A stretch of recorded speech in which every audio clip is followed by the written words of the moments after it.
Can one movie really destroy an actor's entire career? In Hollywood, the answer is more uncomfortable than most studios want to admit. One flop can erase years of hype, turn rising stars into industry jokes, and make even Oscar winners suddenly look risky. Today, we are counting down 15 massive box office disasters that did not just lose money, they changed careers forever. And number one may be the harshest punishment Hollywood ever handed out. Madonna, Swept Away, 2002. Sometimes the biggest career damage does not come from a huge explosion. It comes from silence at the box office. Madonna entered Swept Away already carrying one of the most famous names on earth. But fame in music does not always translate into movie star trust. This romantic survival comedy drama, directed by Guy Ritchie, was meant to show a softer, more dramatic side of her screen presence. Instead, it became one of the most mocked acting turns of the early 2000s. The problem was not just that the film failed financially. It was that critics treated it like proof that Madonna's movie career had always been built on celebrity more than performance. That kind of reaction is dangerous in Hollywood because studios do not only count tickets, they count risk. After Swept Away, Madonna remained a global music icon, but her credibility as a serious leading actress was badly damaged. The movie did not end Madonna's fame. It ended the illusion that Hollywood still needed her as a film star. Jamie Kennedy, Son of the Mask, 2005. Taking over a beloved comedy brand sounds like a dream until the audience treats you like the reason the dream died. Jamie Kennedy stepped into Son of the Mask in 2005 with a nearly impossible job. Followed the shadow of Jim Carrey without actually having Jim Carrey. The original Mask had been powered by Carrey's elastic energy, wild facial comedy, and once-in-a-generation screen madness. The sequel tried to replace that lightning with visual effects, cartoon chaos, and a new lead, but audiences could feel the difference immediately. Kennedy became the face of a film that looked expensive, loud, and strangely empty. That is a brutal position for any actor, because when a sequel fails this badly, viewers rarely blame the studio machinery first. They blame the person on the poster. After Son of the Mask, Kennedy's chance to become a major studio comedy lead faded fast. The movie did not just flop, it turned his biggest opportunity into the role people remembered for all the wrong reasons. Chris Klein, Rollerball, 2002. Hollywood tried to turn a clean-cut teen star into an action hero, and the machine broke almost instantly. Chris Klein had audience recognition after American Pie, where his charm worked because he felt natural, young, and familiar. But Rollerball in 2002 demanded something very different. Danger, physical intensity, futuristic swagger, and the kind of screen command that can carry a violent action spectacle. The film itself arrived with major problems: messy storytelling, weak reviews, and a remake concept that never caught fire with modern audiences. But Klein suffered because he was positioned at the center of the gamble. When the movie collapsed, it made Hollywood question whether he could move beyond teen comedy into bigger leading man territory. That is often how careers change, not with one bad performance alone, but with one wrong image at the wrong moment. Klein continued working, but the upward momentum cooled. Rollerball did not erase him from Hollywood, but it closed the door on the action star future studios once tried to sell. Jack Houston, Ben-Hur, 2016. Some remakes do not just fail. They prove that Hollywood tried to rebuild a monument nobody asked to see rebuilt. Jack Houston took on Ben-Hur in 2016, stepping into a title connected to one of cinema's most famous historical epics. That alone created a dangerous comparison. The original legacy was enormous, the expectations were heavy, and the remake needed more than handsome visuals to justify its existence. Houston had the look of a classical leading man, and this was clearly meant to push him into a bigger commercial spotlight. But the movie underperformed, critics were unimpressed, and audiences largely ignored it. In a different era, a sword and sandal epic could create a star.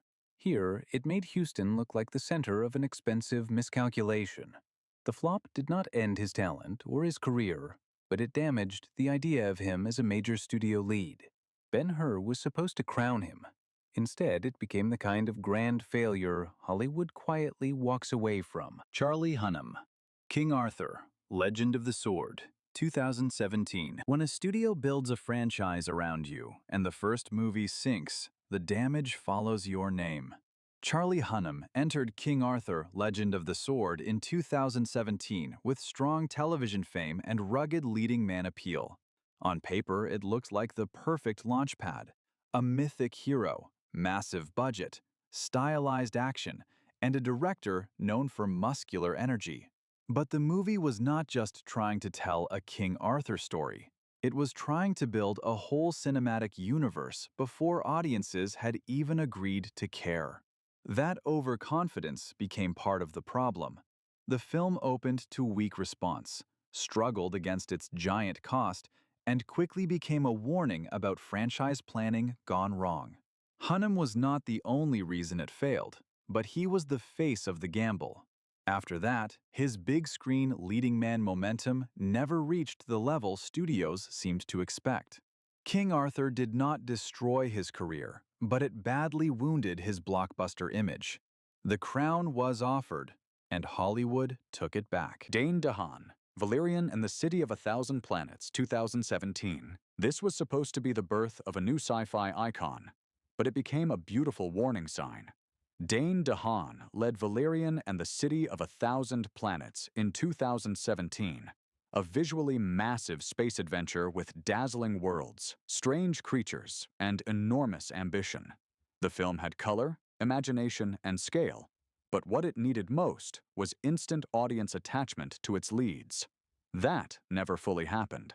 DeHaan was a respected actor with intensity and indie credibility, yet this role demanded old-school movie star magnetism on a gigantic canvas.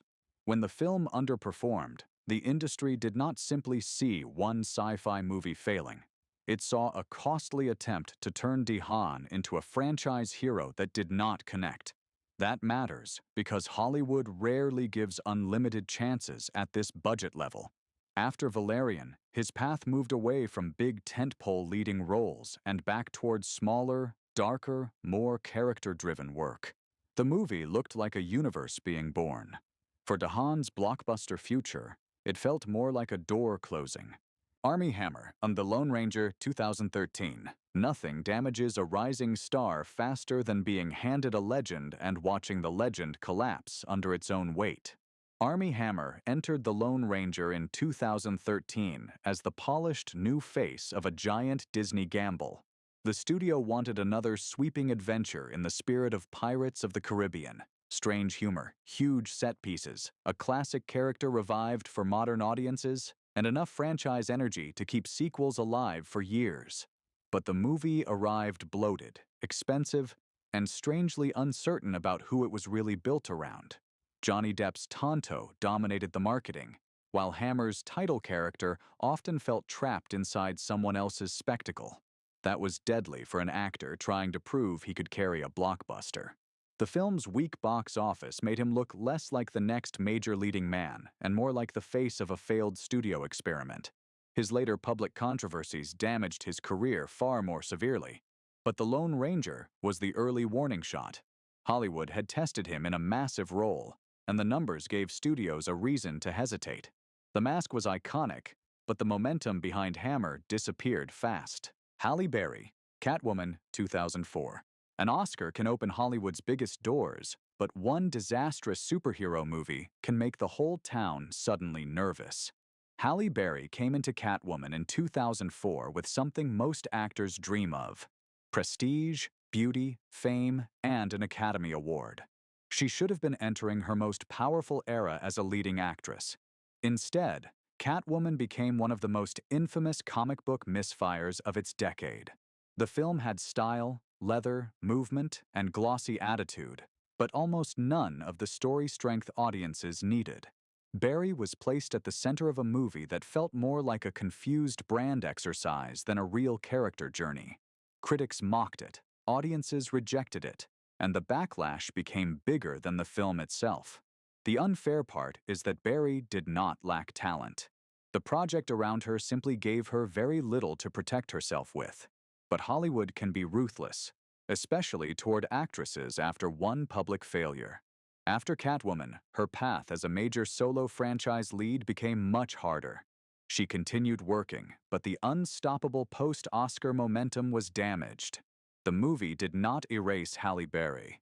It did something colder. It made studios doubt her power. John Travolta, Battlefield Earth, 2000. Few flops are remembered as movies first. Some become symbols of Hollywood arrogance. John Travolta's Battlefield Earth in 2000 was not just another expensive sci-fi failure. It was a passion project tied closely to his own star image, which made the damage much more personal. After Pulp Fiction, Travolta had rebuilt his career in spectacular fashion. He was no longer just a comeback story. He was proof that Hollywood could forgive, rediscover, and relaunch a star. Then came Battlefield Earth, a strange, futuristic epic with heavy makeup, awkward dialogue, tilted camera angles, and a tone that many viewers found unintentionally funny. Because Travolta had championed the project so openly, the failure landed directly on him. Critics attacked it brutally, audiences stayed away, and the film became a shortcut phrase for big-budget disaster. Travolta did continue acting, but the prestige of his comeback era never felt the same. Studios could still use his name, but trusting him with another major sci-fi spectacle became a different question. Battlefield Earth did not end John Travolta's career. It ended the feeling that his comeback was untouchable. One passion project turned a victory lap into a warning label. Eddie Murphy, The Adventures of Pluto Nash, 2002. A comedy legend can survive one bad joke, but surviving a $100 million punchline is much harder. Eddie Murphy entered The Adventures of Pluto Nash in 2002 as one of the most recognizable comic stars alive. His voice, timing, confidence, and screen presence had already made him a box office force. But this sci-fi comedy became the kind of flop executives whisper about for years. The idea sounded commercial on paper. Eddie Murphy in space, mixing futuristic crime, comedy, and adventure. But the final film never found the spark that made Murphy dangerous, electric, or unpredictable. Instead of feeling like a wild comic playground, it felt expensive and strangely lifeless. The box office was catastrophic, and that mattered because the budget was enormous.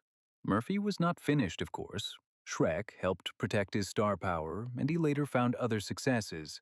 But Pluto Nash badly damaged his image as a live-action blockbuster guarantee. After this, the idea of building giant, expensive studio movies around Murphy became riskier. The film did not take away his talent. It took away something Hollywood values even more, the belief that his name alone could save anything. Warren Beatty, Town and Country, 2001. Sometimes a flop does not scream. It quietly embarrasses everyone involved until a legend vanishes from the screen. Warren Beatty was not just an actor when Town and Country arrived in 2001. He was a Hollywood institution, a star, director, producer, and symbol of old-school glamour mixed with creative control. That made the failure even more shocking. This romantic comedy had a remarkable cast, expensive production problems, delays, rewrites, and a budget that grew far beyond what the genre could safely support. By the time it reached audiences, the movie felt less like a charming adult comedy and more like a tired artifact from another era. Viewers did not show up. Critics were unimpressed, and the financial loss became impossible to ignore. For Beatty, the damage was not about suddenly becoming untalented. It was about bankability. Hollywood looked at the numbers and saw a legendary name that could no longer guarantee curiosity, let alone profit. After Town and Country, Beatty largely disappeared from acting and directing for years. That silence says more than any review could. The film did not destroy his legacy, but it ended an era of trust around him.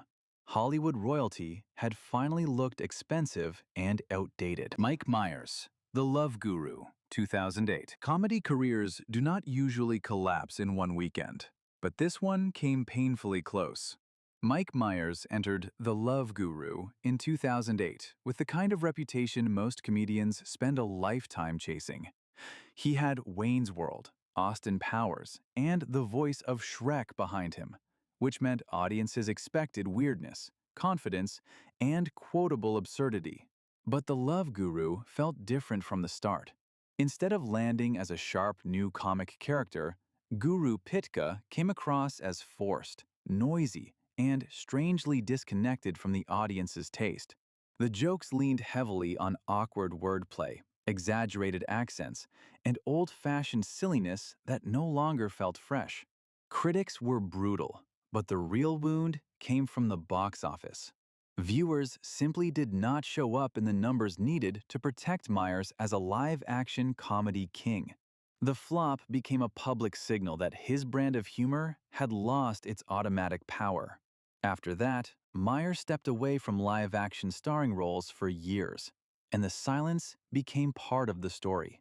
The Love Guru did not erase his earlier greatness, but it froze his movie star momentum.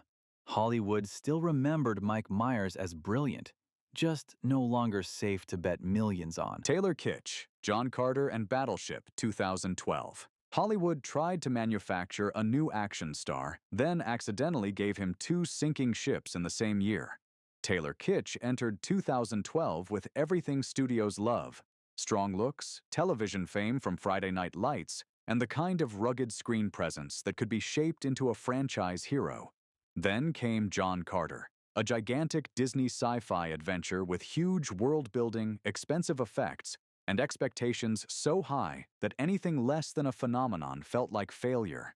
The film struggled to connect with general audiences, and the financial disappointment became one of the year's biggest industry stories. Before the dust had even settled, Battleship arrived with another massive budget, another blockbuster push, and another underwhelming response. That double impact was devastating. One flop can be explained away as bad timing or weak marketing. Two giant studio misfires in the same year create a pattern executives remember. Kitsch was not without talent, and he later did strong work in television and smaller projects, but his moment as Hollywood's next tentpole lead was badly damaged. John Carter and Battleship did not end his career. They ended the expensive fantasy Hollywood had built around him. Geena Davis and Matthew Modine, Cutthroat Island, 1995. Some flops lose money. This one helped bury a studio and scared Hollywood away from pirate movies for years.